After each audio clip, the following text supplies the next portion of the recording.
Well, me and Kenny are off on the great adventure. We left Bakersfield about an hour or so ago, and we're out in the middle of the desert somewhere by Red Rock Canyon. And it was too dark to start the video there, and I was tired and I wasn't in a good mood because Kenny made me get up at 3:30 in the morning. But so anyhow, we are headed up to Oregon, visit Kenny's dad in Klamath Falls, and so welcome to the big adventure. Yeah, here we go. Here we go. All right, say hi, Kenny. Hi, Kenny. Just left Bishop. It was really crowded. They had the Mule Days weekend, and that's a really big deal. So we were going to go to the Laws Museum, but it's closed. So we'll try to hit it on the way back, do a video from there. But we're headed out of Bishop towards Mammoth. Cruising right along. Making good time.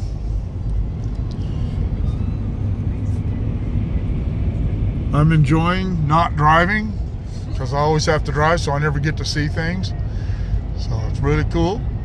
Kenny probably make me drive here in a little while, but all right, we'll talk to you from the next time we talk to you. All right, well, it is whatever time it was, at 10. We're in Lee Vining. Can't really see the lake from here, but Mono Lake's over there, I promise. But stopped here to have breakfast. Beautiful little town, nice and cool up here. I'm gonna jump the driver's seat for a while, and our next stop will be at Topaz.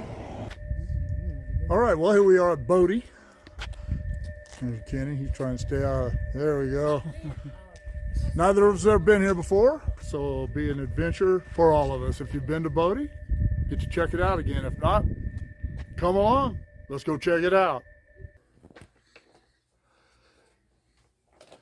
Praise waiteth for thee, O God, in Zion.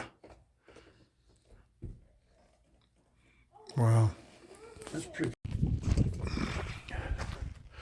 That's one of the things we were just, Ken and I were talking about, is in the history of this, a lot of these old towns, they would start tearing things down, taking things with them. In Bodie, they literally, everybody just left. And you saw in the church there, everything was just as they left it. The pews, the organ, everything. The pulpit, it was all still there.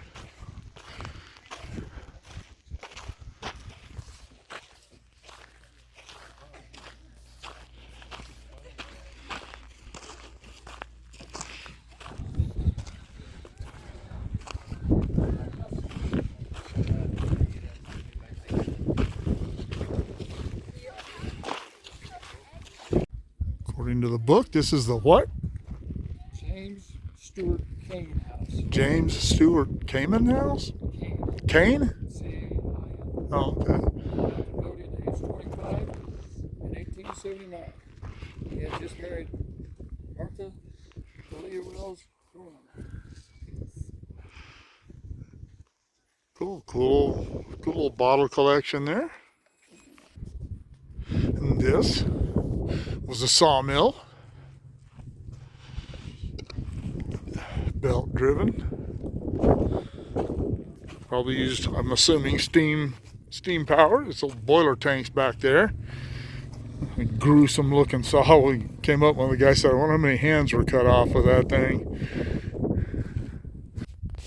This was the Donnelly house. These all appear to have been residences.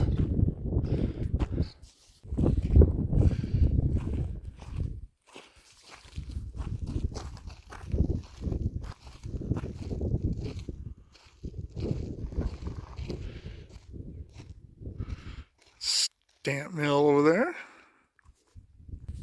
This was a residence here. It still has furniture in it. You can't see through those windows looking through the phone, but there's a rocking chair in there and a couple other pieces of furniture. And that was a machine shop. Incredible. Back here, you can see there. Actually had electricity here at some point.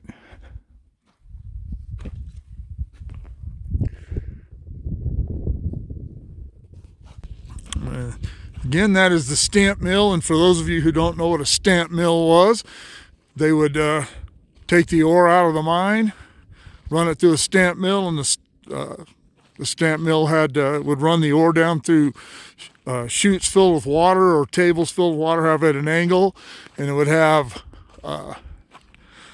big giant steel hammerheads essentially hooked to rods with cams that went up to a shaft with cams on it, and a steam engine would rotate that shaft, and that would take the stamps and up and down. It would crush the ore, and then they would use water again to run that out, and then run the ore for purification and get the product out of it. And I don't know how many stamps that particular mill was. Does it say in there?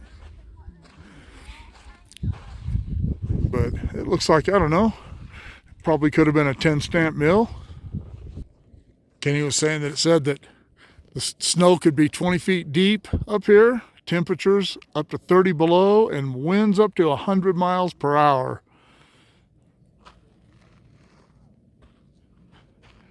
That's brutal. That's brutal today. Yeah. I could not imagine what these were some tough people. We're certainly a bunch of wussies compared to them. And I don't have a problem with that. I like my forced air heating and my air conditioning in my cookie cutter tract house. This building was the firehouse. Still got the wagon in it. Like I said, these are not things that were recreated. These are things that were left here. It looks like they fixed some of it up, but repainted it and stuff, but wow. All right, this building here was a store originally, and later a restaurant and offices.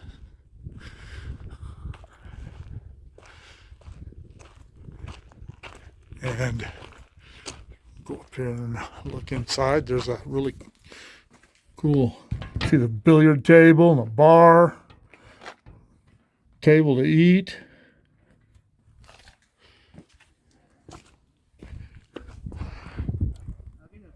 Places to sit, decorative work on the walls. It's Bodie Hotel, but the book says it was a store, so I don't know.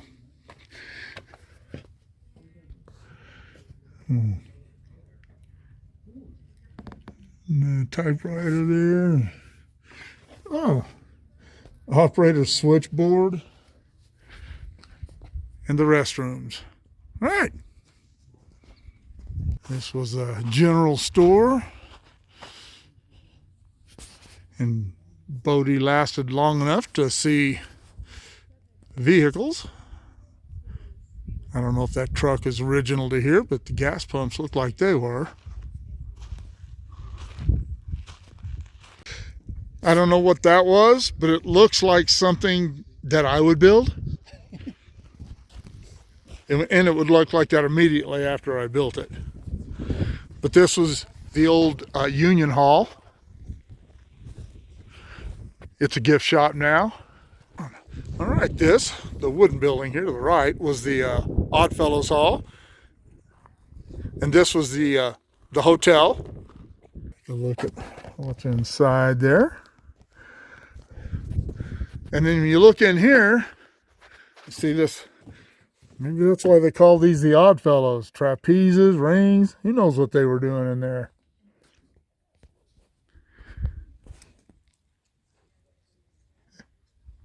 And this Bodie is, I think it's about 8,000 feet elevation, and you can certainly feel the elevation here, so we're not going to hike around up in the hills because we're old and wore out. All right, well, that'll conclude our little walk around at Bodie. We didn't hit everything, as I said. We're not in a hurry, but we do want to get on the road. We're going to try to make Susanville this evening.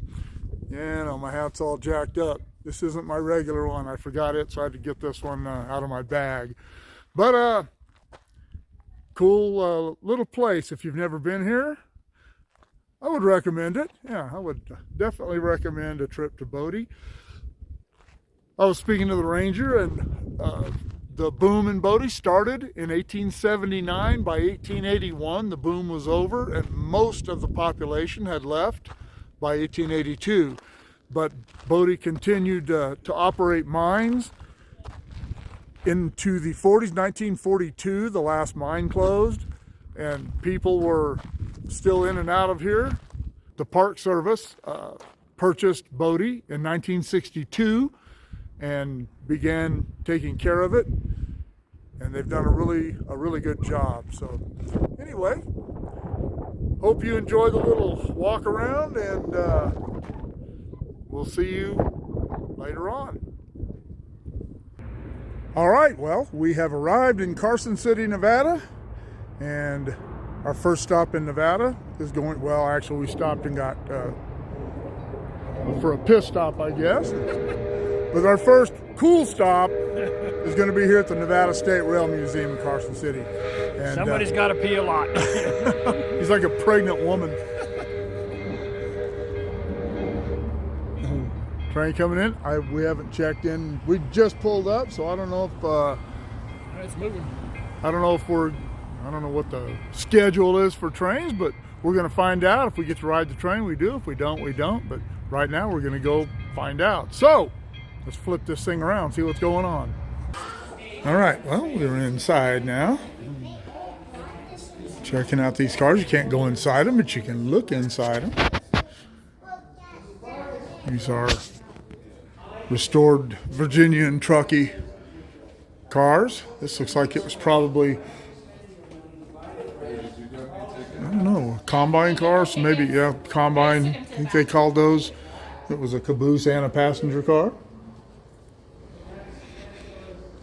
This is, we're told, the only known surviving car that was part of the Golden Spike ceremony at Promontory Point, Utah, when the Transcontinental was completed.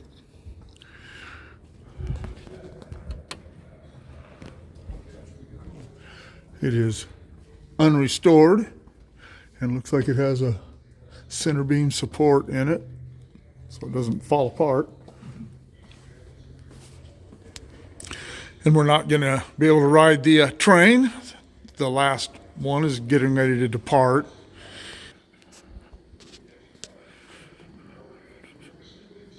The locomotive you're looking at does not run. The boiler is shot. This one? Yeah. That one does run. That one does not. Telling us that this locomotive is inoperative. This is a CP, Central Pacific locomotive. All right, this locomotive is operating, as you can see. It is a Baldwin 440 wood burner. Another V&T alumni. Very nice looking. All right, this is a Tucson, Cornelia, and Gila Bend Railroad. Never heard of it. This is one of their motor cars. They have a docent over there doing a little explanation of all this, but we need to get on the road.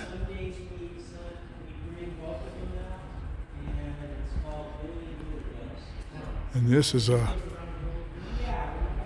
Virginia and Truckee motor car here.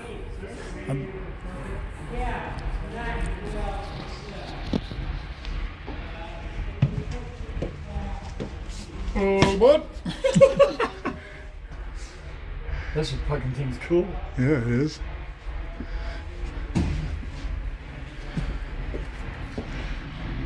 It's really dark in here, so I don't know how well this will come out.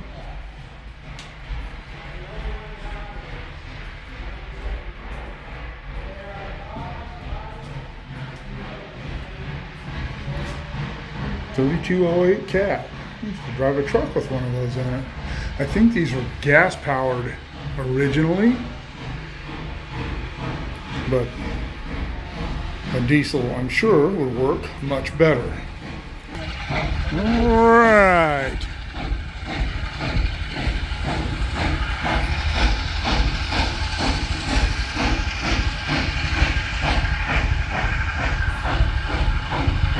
Number 25. 460 Mogul.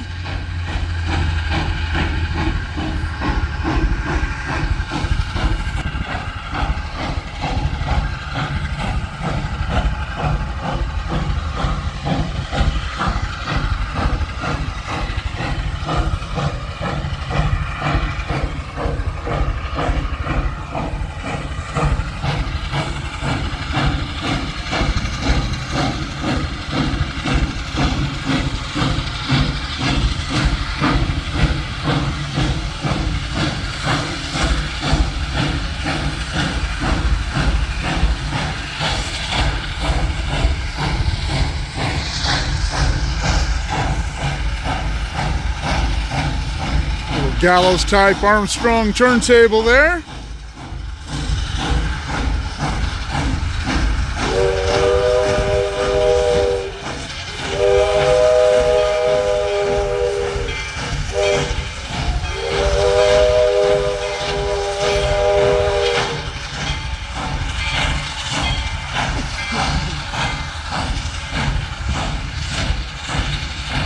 Very cool.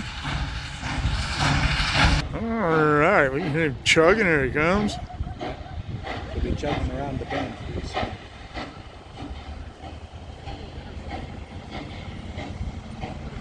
Get the wig wags here. See those operate. Yep. And they work too.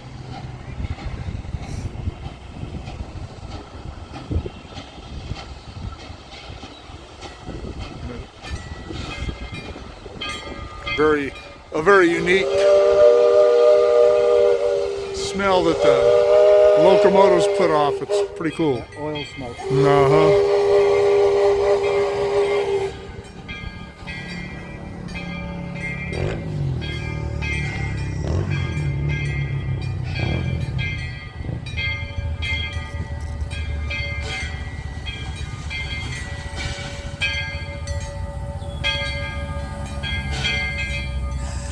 This is another Baldwin.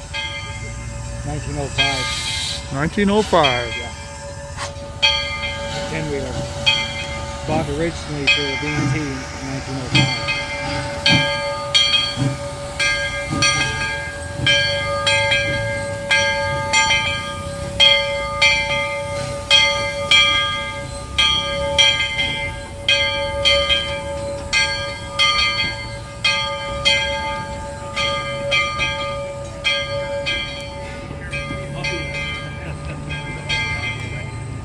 You're all going to be YouTube stars.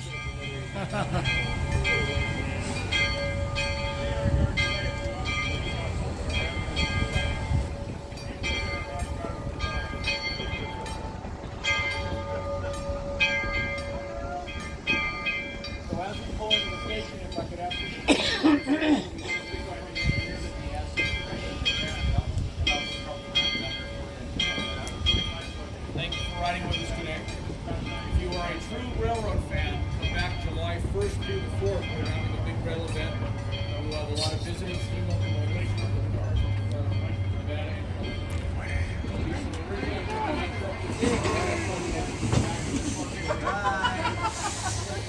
The Shy. All right. All right. Well, that will conclude our little journey through the Nevada State Rail Museum. Hope you enjoyed that. Always cool to come to places like this, and especially get to see a steam locomotive run.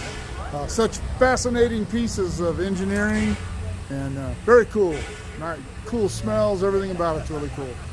Well, it is the end of day one. We are in Susanville, California. Our original plan was to stay in Reno, but it was still pretty early when we got to Reno, and Susanville was only a couple more hours, not even that, I don't think. And so we decided to come up here, and we're staying at the Diamond Mountain Hotel and Casino. It was a 13-hour day in the truck, but it didn't feel like it. Kenny and I have never done a real road trip before, and we really love each other's company and always have. And we had a lot of fun shooting the breeze and checking out places, as you saw. And ready to take a shower, change clothes, maybe go down and gamble a little bit, have some dinner, get some rest, and get up in the morning and head on up to Klamath Falls to John's house, Kenny's dad, and see what tomorrow brings. All right. Thanks for following along. Keep shooting me the ideas. Drop them in the comments below. Shoot me an email at motopoet59@gmail.com. Like, share, subscribe. Click on the bell if you want to be notified of future content, and we'll see you all later.